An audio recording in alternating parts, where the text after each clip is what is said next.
General Motors is recruiting local tech talent for its high-tech cars. And our business and tech reporter, Scott Budman.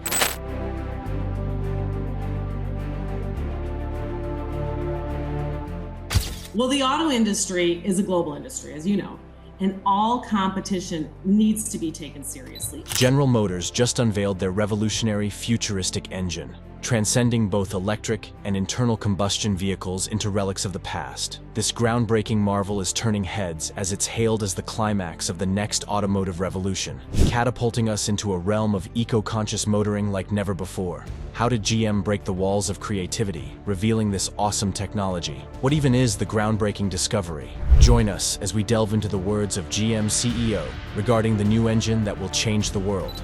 The development of compressed air vehicles.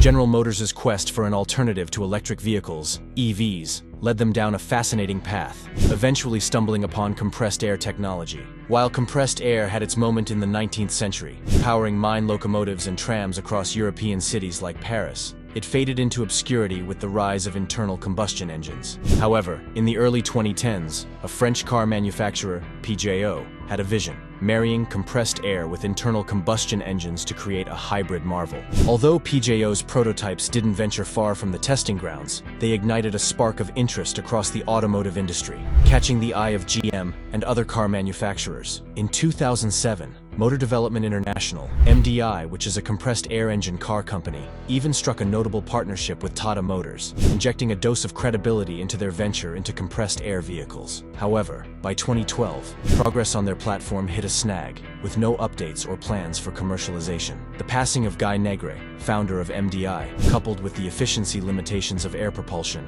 cast a shadow over the project. Despite efforts from industry players like Peugeot and Viola, hurdles such as government support favoring electric and hybrid cars posed obstacles to broader adoption. Meanwhile, Zero Pollution Motors, based in the US, ventured into air-powered cars using an MDI design called the AirPod. However, uncertainty loomed over their production timeline. The vehicles even garnered attention on the US reality television show Shark Tank in May 2015. Despite setbacks, MDI persisted, with Negre's son now at the helm. In 2019, they unveiled the AirPod 2, an updated model offering hybrid refueling and speeds of up to 80 kilometers per hour. Yet, concrete production plans remained elusive. Despite the challenges, MDI remains resolute in its mission to commercialize compressed air vehicle technology. While the dream of mass production still hangs in the balance, it's remarkable how century-old ideas like compressed air energy storage resurface as solutions to modern-day technological challenges. Recognizing the potential of compressed air vehicles, GM has also embarked on a journey of research and development, running parallel to their endeavors in EVs and internal combustion vehicles.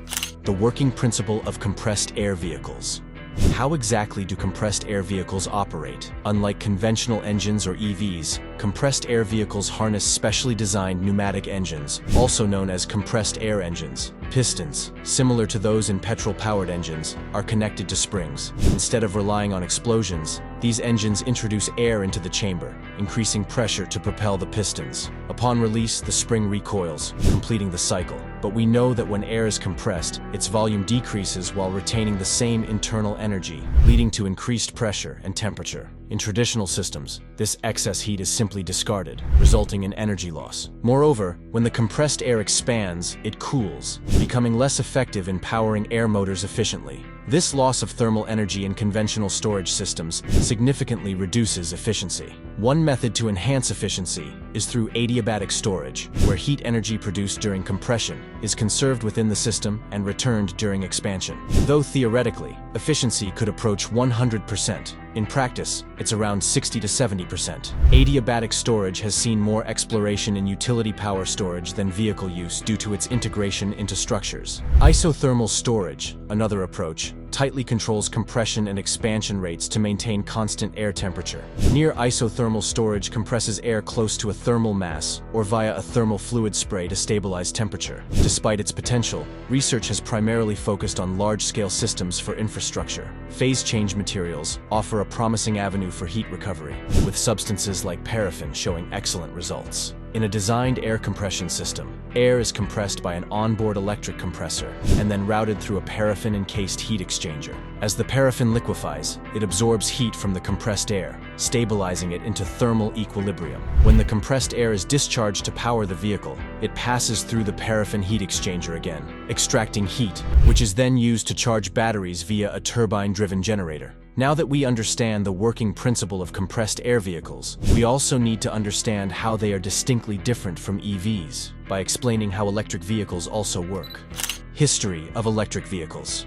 In the bustling streets of Philadelphia in 1908, an electric car and a gas-powered counterpart raced through the chaos of horse-drawn buggies, stoplights, and swarms of pedestrians. In a test mirroring real-life urban challenges, the competition aimed to crown the supreme urban vehicle. Despite the gas-powered car's might, the electric car emerged as the victor, winning by a staggering 10-minute margin. But if electric cars reigned supreme over a century ago, why aren't they dominating our roads today? To unravel this mystery, let's journey back to the late 19th and early 20th centuries, when electric vehicles were the epitome of luxury and convenience. In 1881, inventor Gustave Trouvé introduced the world to the electric carriage, zipping through Paris streets at a blistering 9 miles per hour. For elite socialites in Paris and New York, these horseless carriages, powered by quiet electric motors, became the ultimate status symbol. By 1900, the streets of the US were teeming with vehicles, with electric carriages comprising a significant portion. Electric vehicles offered unparalleled ease of use. Unlike their internal combustion counterparts, they didn't require cumbersome cranking or suffer from exhaust emissions. The electric Studebaker's effortless victory in the Philadelphia race showcased these advantages vividly. During this era, the electric vehicle company pioneered a groundbreaking business model. Instead of selling cars outright, they rented them, providing nightly charging and servicing, akin to how stables operated. The electric car's glory days were short-lived. Scandal rocked the electric vehicle company, leading to its downfall in 1901. Meanwhile, Henry Ford's mass production of gas-powered vehicles, coupled with advancements like the electric starter, shifted public attention towards internal combustion engines. Paved roads extended into rural areas, where charging infrastructure was scarce, further favoring gas-powered vehicles. Moreover, the emerging auto industry embraced gendered advertising, portraying electric cars as feminine and easy to drive, while gas-powered vehicles were marketed as rugged and masculine. This societal perception, combined with inadequate infrastructure, cemented the dominance of internal combustion engines. How electric vehicles are returning to the scene. So, in the early 20th century, gas-powered vehicles were the ride of choice for the elite, steering the automobile industry down a gas-guzzling path. Meanwhile, electric cars, equally capable but overshadowed by societal pressures, faced extinction by the 1920s. Fast forward to the 1900s, and the EV1 bursts onto the scene, heralding a new era of electric cars. General Motors, spurred by California's emissions mandate, unveiled the futuristic EV1, winning hearts, including those of celebrities like Tom Hanks and Danny DeVito. But let's not be fooled. GM's move wasn't solely about environmental concern, it was about compliance. California's Air Resources Board laid down mandates requiring car makers to produce emissions-free vehicles, driving GM and others to retrofit models with electric motors. Initially, it seemed like a turning point, until the industry began lobbying against the mandate, seeking to dismantle it entirely. Despite consumer demand, GM and its peers shifted focus to gas-guzzling SUVs and Hummers, dismantling their electric vehicle programs in favor of profit. The dawn of the electric car revolution in the 2010s brought hope for change. Companies like Tesla surged, signaling a potential shift towards electric vehicles. Yet, progress remains tethered to government policy. GM's stance, initially against emission standards under Trump, shifted with the political tide. The auto industry's lobby, fueled by millions, fought to roll back environmental regulations until Biden's administration intervened. But change is possible, as demonstrated by Norway's electrification journey. Through subsidies and robust charging infrastructure, electric vehicle adoption soared, providing a blueprint for others. California's recent ban on gas-powered car sales by 2035 and GM's commitment to an all-electric future offer glimmers of hope. However, now that GM is already exploring compressed air vehicles, are EVs still the future? What even led to their renewed interest in these vehicles? The hidden challenge. With electric vehicles.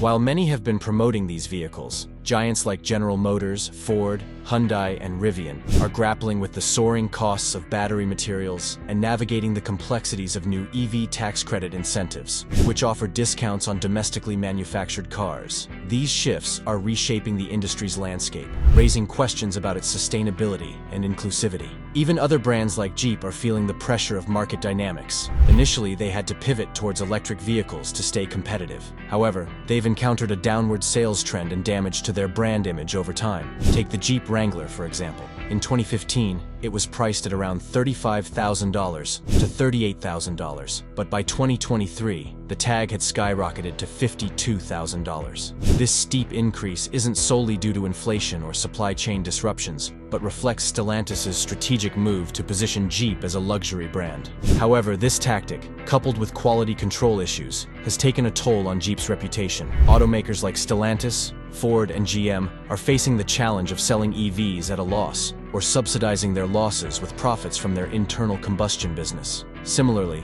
Volkswagen had to lower the prices of their ID.3 multiple times in China to stay competitive. Furthermore, luxury features once considered optional are now becoming standard in EVs, such as automated car parking and subscription-based services for heated seats by BMW. Compressed air vehicles' advantage over electric vehicles and the problems.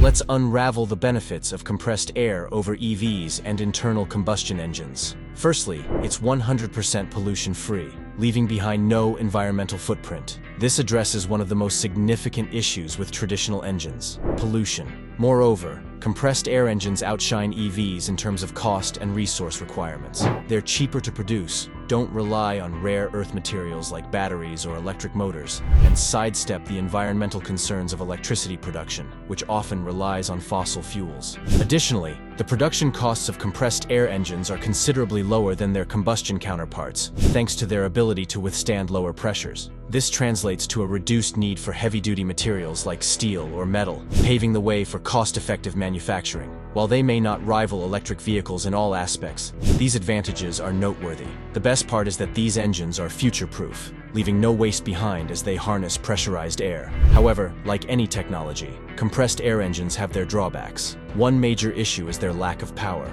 Pressurized air, despite its abundance, has low energy density, resulting in underwhelming torque. Additionally, the need for high RPMs strains the engine and poses challenges for lubrication. But the biggest hurdle? Efficiency. As mentioned earlier, despite the seemingly free source of compressed air, most prototype vehicles have a limited range, often less than 100 miles. This makes long trips impractical and raises concerns about frequent refueling. Safety is another concern. Early prototypes used steel air tanks, adding weight and vulnerability to explosions. Despite these challenges, GM is tackling these issues head-on, striving to enhance the technology's efficiency and safety, and their efforts are bearing fruit. They're making significant strides in overcoming these hurdles. How GM is tackling the compressed air vehicle's limitations.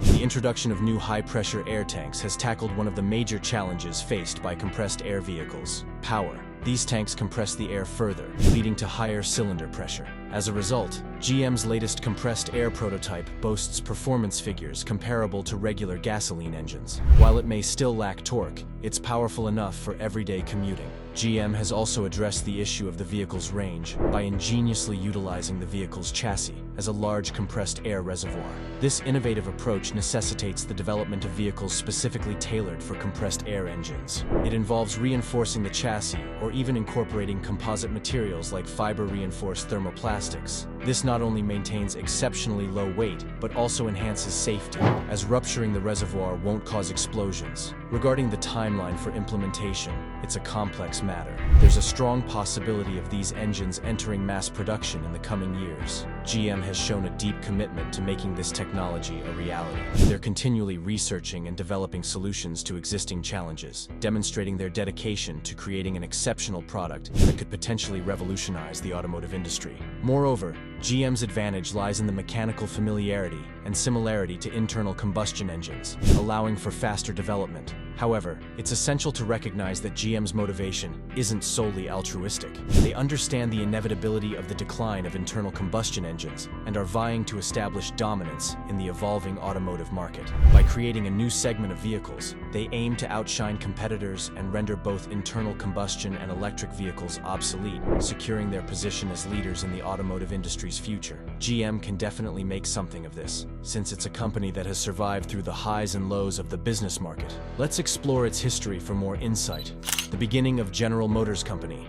General Motors Company, founded by William C. Durant in 1908, was a pivotal moment in automotive history. It was essentially a merger of several notable automotive companies, including Buick, Oldsmobile, Cadillac, Oakland, later known as Pontiac, Ewing, Marquette, Reliance, and Rapid Trucks. In 1912, GM introduced the Cadillac with an electric self-starter, a groundbreaking innovation that revolutionized the automotive industry by phasing out the outdated hand crank. Durant's leadership saw GM's Detroit base grow into a significant force in the automotive world. By 1916, it was reincorporated as General Motors Corporation. Over the years, GM expanded its portfolio, acquiring Chevrolet and Delco products in 1918, followed by Fisher Body Company and Frigidaire in 1919.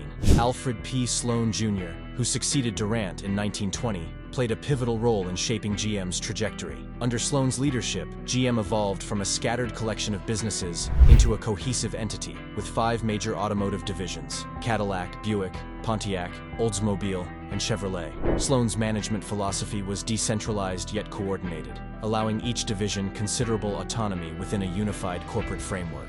This approach, later adopted by many industrial giants, facilitated GM's growth and efficiency. Sloan's tenure also witnessed groundbreaking innovations in car design and consumer finance, propelling GM to the forefront of the industry. By the late 1920s, GM's global footprint expanded with acquisitions like Vauxhall in 1925, Adam Opel in 1929, and 1931. By 1931, GM had become the world's largest automobile manufacturer, controlling a significant portion of the global automotive market. The company's growth paralleled the rise of the American economy, cementing its position as one of the largest industrial entities globally. In the following decades, GM continued its expansion, diversifying into data processing with the acquisition of Electronic Data Systems Corporation in 1984, and venturing into defense and aerospace with the purchase of Hughes Aircraft Company in 1986. However, the company faced stiff competition from Japanese automakers in the 1970s and 1980s, prompting the establishment of the Saturn division in 1984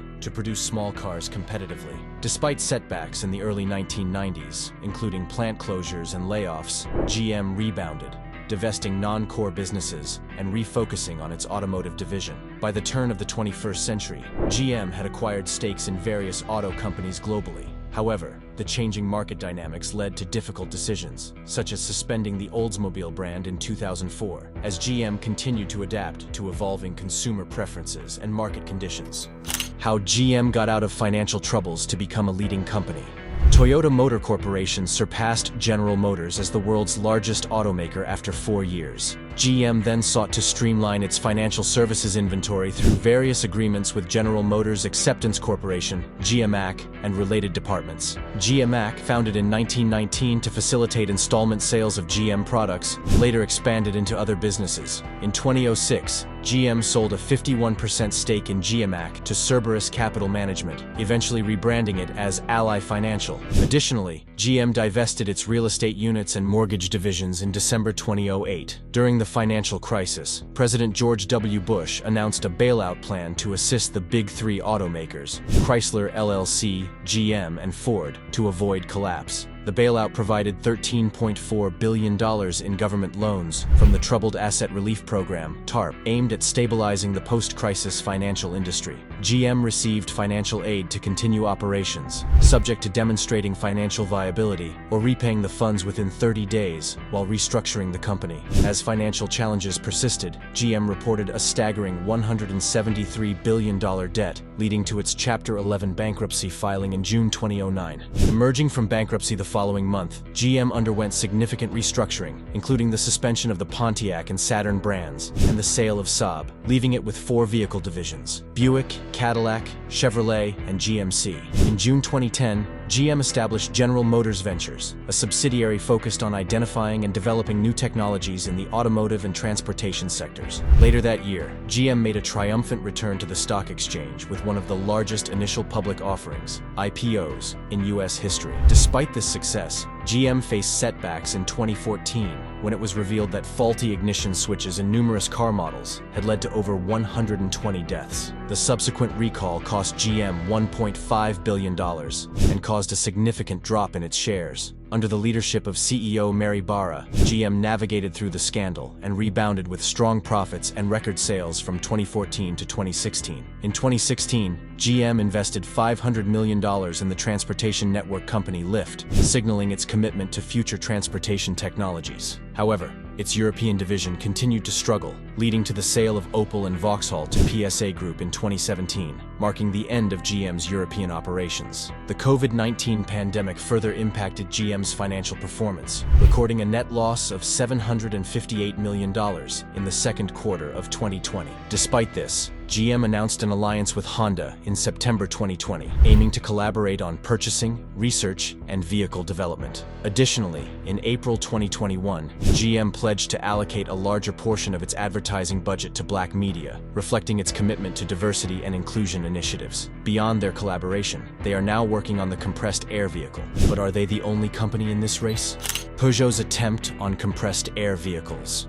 Interestingly, this isn't the first attempt by a major manufacturer to integrate compressed air into vehicles. Peugeot ventured into this territory about a decade ago with a hybrid version of their Peugeot 2008 crossover. This innovative drivetrain, unlike traditional hybrids that rely solely on electricity, harnesses the power of compressed air as a secondary source of propulsion. So, how does it work? The hybrid air system features a hydraulic motor and pump that are powered by compressed air. When the car brakes, the regenerative braking system generates energy, which is used to refill the storage tank with compressed air. This means that energy is recycled, making the car more energy efficient. One of the remarkable aspects of this technology is its weight. The hybrid air system adds only about 100 kilograms to the weight of a conventional car, which is roughly half the weight of an electric battery-powered hybrid system. This lighter weight contributes to better fuel efficiency and performance. In terms of driving, the conventional engine kicks in for highway driving at speeds of 70 kilometers per hour and above.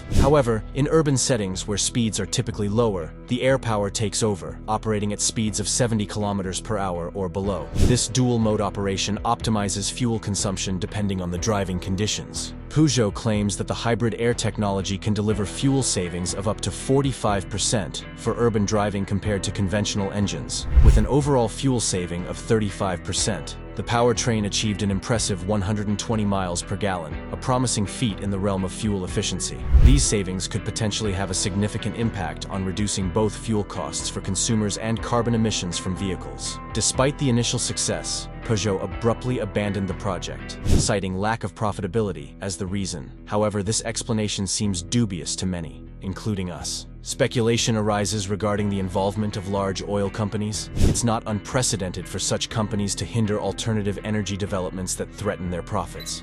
The mysterious demise of an inventor in the past. Let's consider the case of Stanley Allen Meyer in the mid-1990s. Meyer devised a water fuel cell capable of running cars exclusively on water. When he made his invention public, he faced relentless pressure from oil giants to cease his work. Despite the opposition, Meyer persisted, seeking funding for further development. Tragically, on March 20th, 1998, Meyer collapsed and died minutes after dining with Belgian investors, amidst allegations of poisoning. The circumstances surrounding his death, coupled with the sudden disappearance of his vehicle and prototypes, raised suspicions. Stanley Meyer, born on August 24, 1940, was a visionary inventor from a young age. Alongside his twin brother Stephen, he was always tinkering and creating. Their childhood was filled with the joy of building their own toys and gadgets. As Stanley grew older, he pursued his passion for innovation, securing numerous patents across various fields, including automotive, biking, and medical equipment. His inventive spirit was so remarkable that the patent office recognized his genius, granting him a special preference for his patents. In fact, he applied for a staggering 200,000 patents in his lifetime, showcasing his exceptional creativity and forward-thinking mindset. His inventions weren't just incremental advancements, they were often leaps ahead of their time, earning admiration from experts. Beyond his individual projects, Stanley contributed to significant advancements in aerospace technology through his work with NASA's Gemini space program. He also lent his expertise to the Bertal Foundation, a research and development firm focused on technical innovation. What's remarkable is that many of Stanley's projects were self-funded or received minimal external backing. Despite this, his groundbreaking inventions caught the attention of the global community, earning him accolades such as the Best Inventor Award in 1993 and support from countries like Canada, Sweden, and England. However, one of Stanley's most ambitious projects, the hydrogen car, garnered significant attention and controversy. It wasn't just an eco-friendly endeavor, it was a response to the oil crisis of 1975 when Saudi Arabia cut oil supplies to the US, causing prices to skyrocket and the automotive industry to suffer.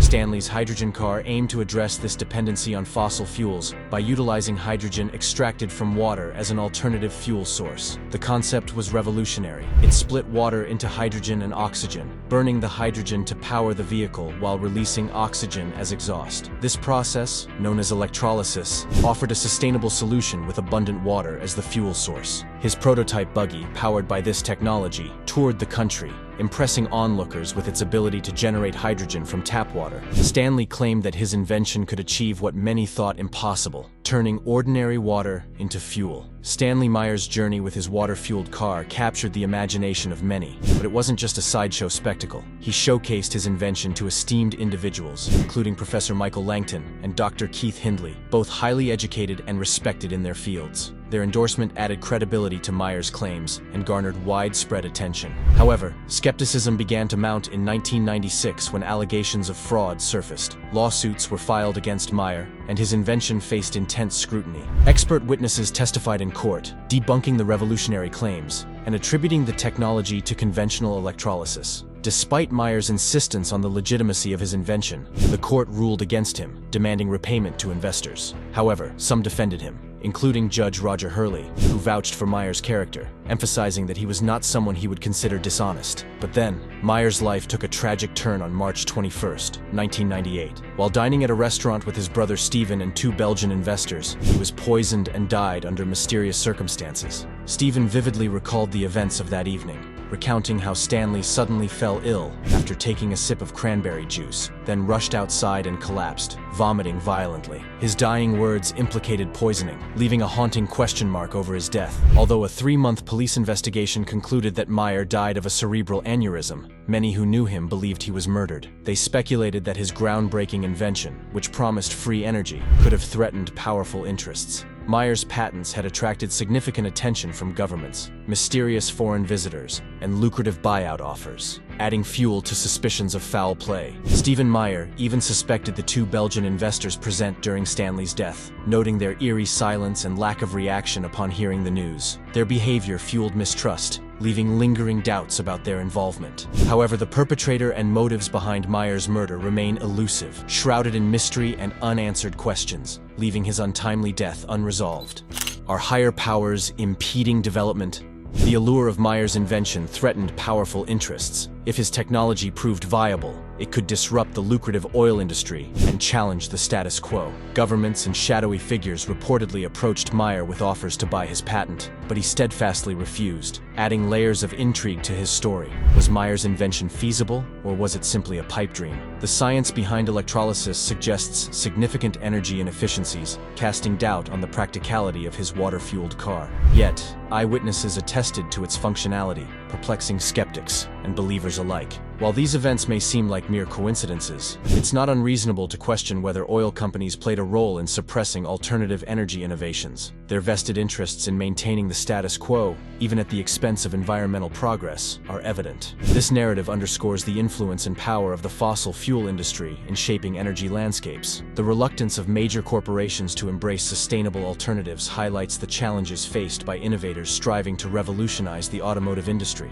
Despite advancements in technology and growing environmental awareness, profit-driven motives continue to hinder the widespread adoption of cleaner energy solutions. Thanks for watching. See you in our next video.